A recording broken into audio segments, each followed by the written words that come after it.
d'abord, vous fermez tous vos programmes pour être sûr que personne triche. Alors, c'est une charade. Déjà, mon premier, c'est la note de musique qui se trouve avant le sol. Mon deuxième, c'est mon vélo. Le vélo en a 2 et la voiture en a 4. Mon troisième, c'est la première syllabe du chant du coq. Et mon tout, c'est le nom du chanteur de la musique qu'on va vous interpréter. Qui a trouvé? Forgo. Forgo, c'est le chanteur, c'est un auteur, compositeur, interprète. Et le titre, c'est Peppa, il est sorti en 2021.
Bonsoir à tous.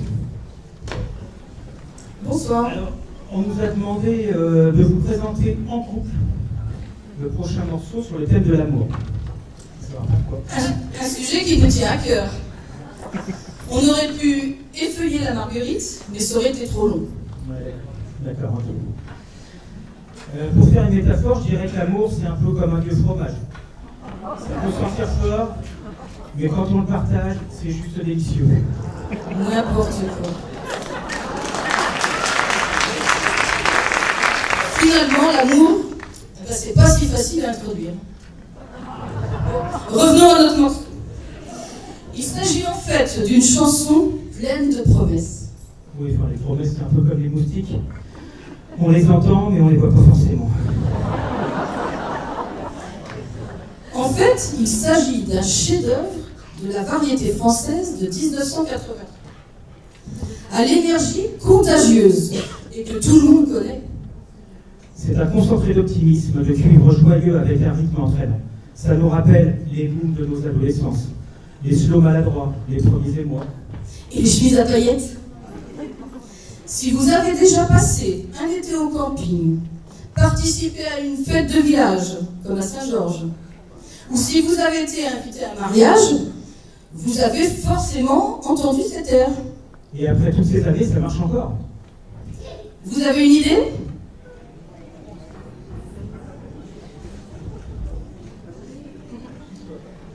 Alors quand on dit, est-ce que vous avez une idée, je m'adresse bien sûr à ceux qui n'ont pas pris de programme.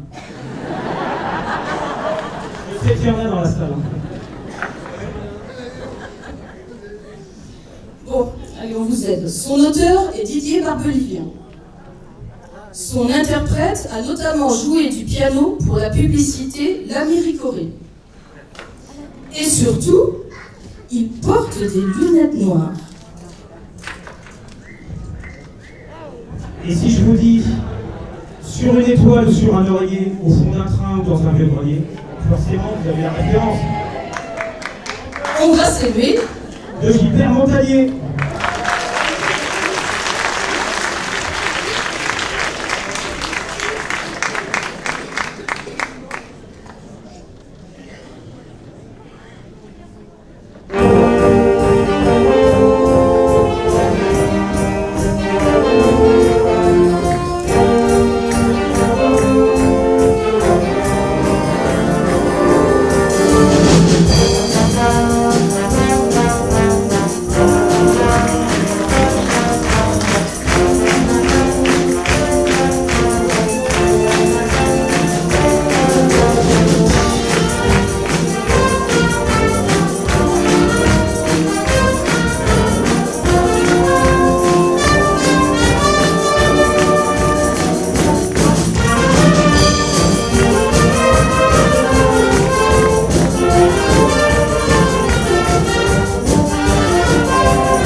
bonsoir.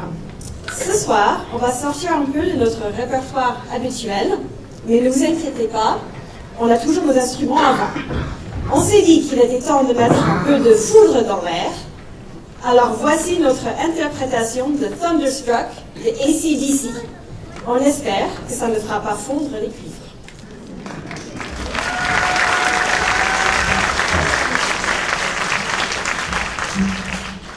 Alors, pour ce morceau, on va vous demander de participer. Faites avec moi un petit bruit sourd dans la bouche.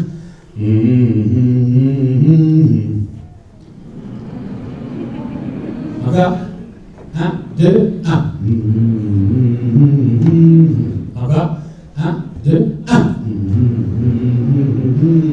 Et à la fin, on va rajouter clac, clac. D'accord?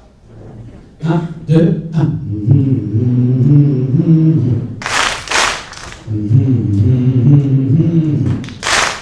Ils sont chauds, ils sont bouillants, envoyez-les, on va commencer. Alors, Stéphane au baryton qui nous fait sa petite ligne rouge et qui va la fitter, j'espère bien. Hein, mon ami?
Merci pour cette ACDC endiablée. Nous allons retourner dans un morceau un peu plus naturel pour nous, un passo doble. Ce passo doble donc, que nous allons vous interpréter maintenant a été composé par Abel Moreno Gomez en 1944 et dédié à l'un des plus grands matadors français.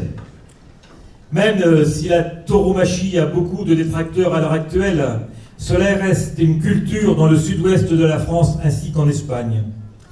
Ce torero français de son vrai nom, Christian Moncouqueul, est né en Allemagne en 1954 et s'est donné la mort en 1991 à Caveyrac, suite à un accident de tauromachie. Il perd l'usage de ses 4 membres et après plus d'1 an de rééducation, il retrouve l'usage de ses jambes et de son bras droit, mais ne retrouve jamais l'usage de son bras gauche. Désespéré de ne plus pouvoir descendre dans l'arène, il décide de mettre fin à ses jours. Il reste encore aujourd'hui l'une des figures principales de la tauromachie française. Je ne vais pas vous retracer toute sa carrière, car cela risque de prendre toute la soirée, mais sachez que vous pouvez découvrir sa statue en bronze devant les arènes de Nîmes, où chaque touriste qui passe ne manque pas de photographier son buste. Ce passo doble que nous allons donc vous interpréter et dédié à ce torero est toujours joué dans de nombreuses arènes en France et en Espagne. Nimeño.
Eh bien, merci à toutes et à tous pour cette première partie endiablée. On va vous accorder 20 minutes, une demi-heure d'entracte, histoire de se désaltérer un peu. Vous avez des pâtisseries confectionnées par nos soins, enfin surtout les femmes d'ailleurs. Donc, voilà, vous pouvez déguster, boire. On vous retrouve dans une petite demi-heure pour une nouvelle partie. Merci à toutes et tous. Nous espérons que vous avez passé une belle première partie.